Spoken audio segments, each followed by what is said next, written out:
नाज़रीन दरिया सतलुज हेड गंडा सिंह के मकाम ते पिंड बल्ले वाले ताज़ा तरीन सूरत हाल 6 जुलाई 2024 बरोज हफ्ते का दिन टाइम 12 बजे लाइव रिपोर्ट लाइव जड़ा है ना तुसी वेखदे पै जे लाइव अपडेट इस वक्त दरिया दी पानी ये नहीं पता बारिशां दा छड्डिया है या पिछों कोई गेट खोलिया है।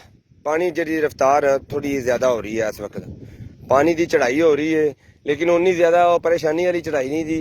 लेकिन जेडे दरिया के दंदे तो कंढे तो जड़ा ना तकरीबन ये 10 फुट पानी जड़ा ना तकरीबन थले आ, जी सतह जमीन तो 10 फुट पानी है ये थले आ, लेकिन पानी हुण चढ़ाई हो रही है।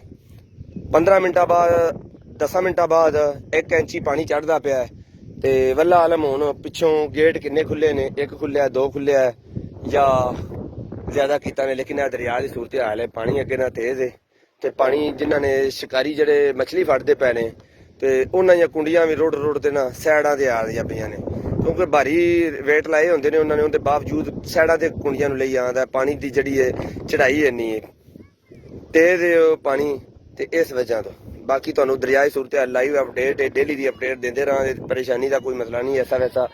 NTM वाले की रिपोर्ट के मुताबिक 5 जुलाई को 50,000 क्यूसक पानी आना ही, तो ऐसा वैसा कोई मसला नहीं आया। अज 6 जुलाई है तो ना 50,000 क्यूसक है इस वक्त पानी होगा तकरीबन 5 तो 5500 क्यूसक पानी, 5500 के 8 गेट पानी इस वक्त चलता पे।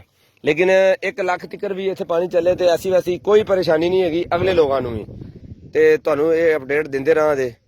ये दरिया सतलुज दी हेड गंडा सिंह ते ताज़ा तरीन सूरत हाल है।